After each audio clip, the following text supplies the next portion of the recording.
Capítulo 2. Significado de los relatos bíblicos de la creación. Introducción. Ratzinger comienza recordando dos conclusiones fundamentales alcanzadas hasta ese punto. En primer lugar, que los cristianos leen la Sagrada Escritura con Cristo, quien permite distinguir con fidelidad entre imagen y contenido permanente del mensaje bíblico, liberando de una falsa literalidad sin vaciar el texto de verdad. En segundo lugar, que la fe en la creación es racional. Aunque la razón por sí sola no pueda explicarla completamente, cuando se abre a ella, encuentra una respuesta coherente. A partir de estas bases, el autor propone profundizar en el significado de los relatos bíblicos de la creación. 1. La racionalidad de la creencia en la creación. Ratzinger aborda primero el simple hecho de que el mundo exista. Este qué de la existencia remite necesariamente a un fundamento. En el siglo XIX, las teorías científicas de la conservación de la materia y de la energía llevaron a concebir el universo como un sistema eterno y autosuficiente, lo que permitió prescindir de la hipótesis de Dios. Sin embargo, nuevos descubrimientos científicos modificaron este panorama. La teoría de la entropía mostró que la energía se consume y que el universo sigue un curso de desarrollo y extinción. La transformación de la materia en energía, la teoría de la relatividad y otros avances revelaron que el universo posee una historia, un comienzo y una dirección temporal. Esto vuelve a remitir a un origen, a un principio capaz de decir hágase. En un segundo momento, Ratzinger se refiere no solo al hecho de que el universo exista, sino a su estructura racional. El universo no surgió como una masa caótica, sino conforme a un orden inteligible. Cuanto más se conoce la realidad, tanto en lo grande como en lo pequeño, más claramente se manifiesta una razón que la sostiene. Esta racionalidad del cosmos remite al espíritu creador, del que procede también la razón humana, frente a explicaciones que atribuyen el orden del universo al azar y a la necesidad. El autor subraya que tales concepciones resultan insuficientes. Las ciencias naturales, lejos de negar la creación, ofrecen hoy un relato nuevo que permite reconocer de nuevo al espíritu creador como fundamento del ser. El universo no procede de la oscuridad ni de la sinrazón, sino del entendimiento, de la libertad y de la belleza, que es amor del Dios creador. Reconocer esto da al hombre el valor necesario para vivir y afrontar la vida sin miedo. 2. Significado permanente de los elementos simbólicos del texto bíblico. Ratzinger afirma que, aunque los relatos bíblicos de la creación no describen procesos físicos o biológicos, las expresiones concretas del texto no pierden por ello su sentido. Estas expresiones comunican la verdad de un modo simbólico, distinto del lenguaje científico. Destaca dos elementos simbólicos fundamentales. Primero, el significado de los números. El relato de la creación está estructurado mediante cifras que no reflejan la matemática del universo, sino su orden interior. Predominan los números 3, 4, 7 y 10. 10 veces se repite la fórmula Dios dijo, anticipando los 10 mandamientos y mostrando que estos no son imposiciones arbitrarias, sino una traducción moral del orden de la creación. El número 7, central en el esquema de los días, expresa la totalidad y remite al ritmo del cosmos y de la vida humana. Este ritmo no es solo astronómico, sino expresión más profunda del ritmo de la... Segundo, creación y culto. B. Creación y culto. El segundo gran elemento simbólico es la orientación de la creación hacia el sábado. La creación está dirigida al Sabbat como signo de la alianza entre Dios y el hombre. El mundo ha sido creado como espacio para la adoración y se realiza plenamente cuando el mundo existe para ella. La adoración constituye el centro que da sentido al ritmo de la vida y del cosmos. Todas las culturas han intuido que el universo existe para el culto, aunque esta intuición haya sido a veces deformada por la idea de que los dioses necesitan ser mantenidos por los hombres. La Biblia asume este pensamiento, pero lo purifica. El Sabbat expresa una adoración inseparable de una forma moral. La ley de Israel resume este orden y expresa la alianza, que es manifestación del amor de Dios. La creación aparece así como orientada a una historia de amor entre Dios y el hombre. Tercero, la estructura sabática de la creación. Ratzinger profundiza en el significado del Sabbat como participación del hombre en la libertad, la paz y la serenidad de Dios. Celebrar el sábado significa volver al origen, purificar el mundo de las deformaciones introducidas por el hombre y anticipar un mundo nuevo de libertad y fraternidad.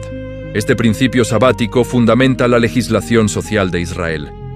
El descanso semanal, el año sabático y el gran jubileo expresan la igualdad de todas las cosas ante Dios y la posibilidad de un nuevo comienzo. El autor relaciona este principio con el exilio de Israel. El libro de las Crónicas interpreta el destierro como consecuencia del desprecio del Sabbat. El hombre había rechazado la serenidad de Dios, la adoración y el orden querido por él. El castigo aparece así vinculado a la ruptura del ritmo originario de la creación.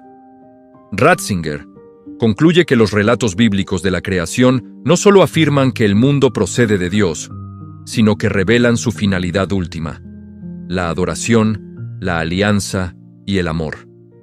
El universo ha sido creado para que Dios pueda entablar una historia de amor con el hombre, que culmina en Cristo. De este modo, los elementos simbólicos del relato no pierden vigencia, sino que expresan una verdad permanente sobre el origen, el sentido y la meta de la creación. Capítulo 3. La creación del hombre.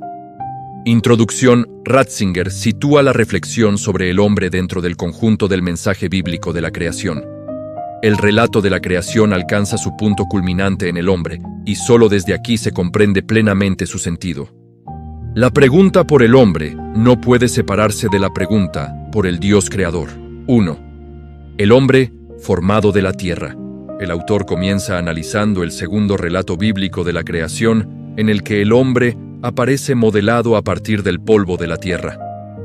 Esta imagen expresa la cercanía del hombre a la tierra y su pertenencia al mundo material.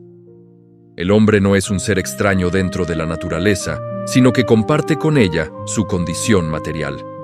La tierra es su origen y su destino corporal. Esta afirmación excluye toda concepción que entienda al hombre como un espíritu encerrado accidentalmente en un cuerpo. Al mismo tiempo, Ratzinger subraya que el relato no se detiene en la materia. Dios insufla en el hombre el aliento de vida, y de este modo el hombre se convierte en un ser viviente. La vida humana no procede solo de la tierra, sino de la acción directa de Dios. Esta doble referencia, a la tierra y al soplo divino, expresa la unidad del hombre. No se trata de dos realidades yuxtapuestas, sino de una única existencia, en la que lo material y lo espiritual están inseparablemente unidos. 2. Imagen de Dios. Ratzinger pasa luego a la afirmación central del relato bíblico. El hombre ha sido creado a imagen y semejanza de Dios. Esta expresión no se refiere a una semejanza física, sino a una relación personal con Dios. La imagen de Dios se manifiesta en la capacidad del hombre para conocer y amar, para entrar en diálogo con Dios y con los demás. El hombre es un ser llamado a la relación, no un individuo cerrado en sí mismo. El autor subraya que esta condición de imagen de Dios se da en el hombre como varón y mujer. La humanidad aparece desde el inicio como una realidad relacional. La diferencia sexual no es un añadido posterior, sino parte constitutiva del ser humano. La comunión entre varón y mujer expresa de manera particular la vocación del hombre al amor. En esta comunión se refleja algo del misterio de Dios mismo. La capacidad de entregarse y recibir al otro pertenece al núcleo de la imagen divina en el hombre. 3. Creación y evolución. Ratzinger aborda finalmente la relación entre la doctrina de la creación y la teoría de la evolución. Afirma que ambas no se excluyen, siempre que se mantenga claro su ámbito propio. La evolución describe procesos biológicos, pero no explica el origen último del hombre ni el fundamento de su dignidad. El paso de la materia a la vida y de la vida al espíritu no puede reducirse a una explicación puramente mecánica. La fe en la creación no pretende competir con las ciencias naturales, sino afirmar que el hombre no es producto del azar ni de la necesidad, sino querido por Dios. El espíritu humano no puede derivarse simplemente de la materia.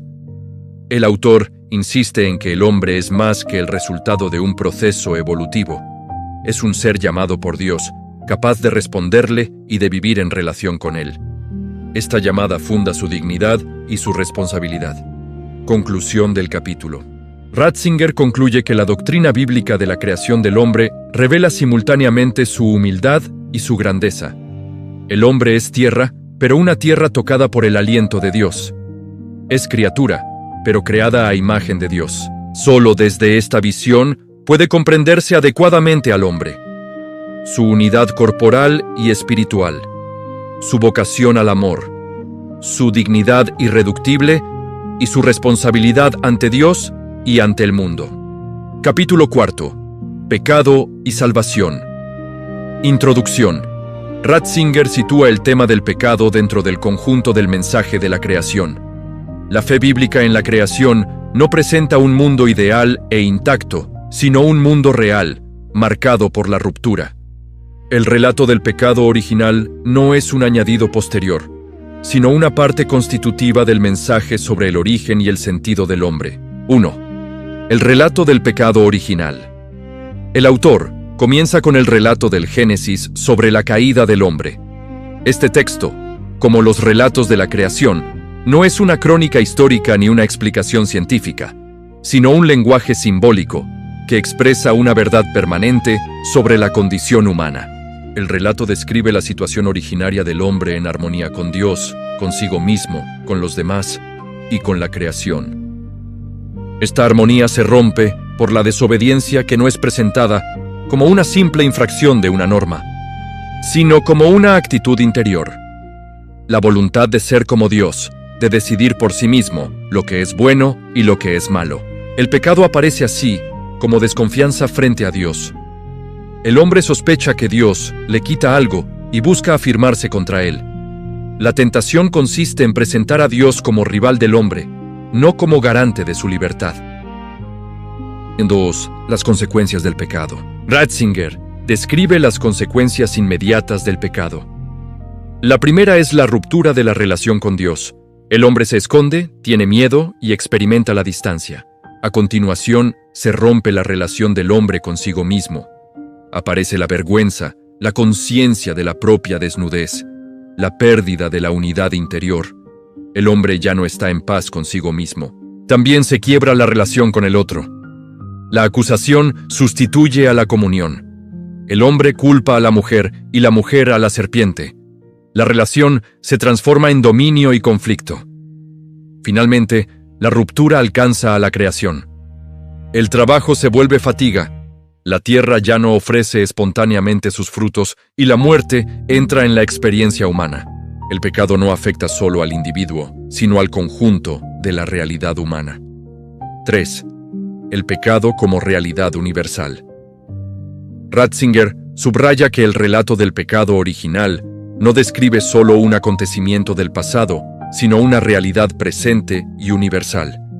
El pecado no es simplemente una suma de faltas individuales, sino una condición que marca a la humanidad entera. El hombre se encuentra en una situación de alienación que no ha elegido personalmente, pero en la que participa activamente. El mal no es solo externo, sino que atraviesa el corazón humano. Esta visión se opone tanto a una concepción ingenuamente optimista del hombre como a una visión puramente determinista.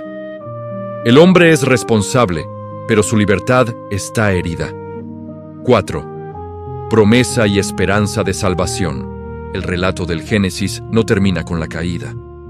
En medio del juicio aparece ya una promesa. Dios no abandona al hombre, sino que abre un camino de esperanza. Ratzinger destaca que la expulsión del paraíso no es solo castigo, sino también protección. El hombre no puede apropiarse de la vida eterna en un estado de ruptura. La historia se convierte así en el espacio de la salvación. La promesa de victoria sobre el mal indica que el pecado no tiene la última palabra. Desde el comienzo, la historia humana queda orientada hacia la redención. 5. Pecado y salvación en Cristo. El autor afirma que el sentido pleno del relato del pecado solo se comprende a la luz de Cristo. El Nuevo Testamento presenta a Cristo como el nuevo Adán, que reabre el camino cerrado por el pecado. Donde el primer hombre desconfió y desobedeció, Cristo confía y obedece. Su entrega restablece la relación con Dios y hace posible una nueva humanidad. La salvación no consiste simplemente en la eliminación del castigo, sino en la transformación del hombre desde dentro. La gracia no anula la libertad, sino que la sana y la eleva. Conclusión del libro. Ratzinger concluye el libro, mostrando la unidad interna de los temas tratados. La creación, el hombre, el pecado y la salvación forman un único mensaje. El mundo procede de la razón y del amor de Dios. El hombre ha sido creado para la comunión. El pecado es la ruptura de esa comunión. La salvación es su restauración. La fe cristiana aparece así como una respuesta coherente a la experiencia fundamental del hombre.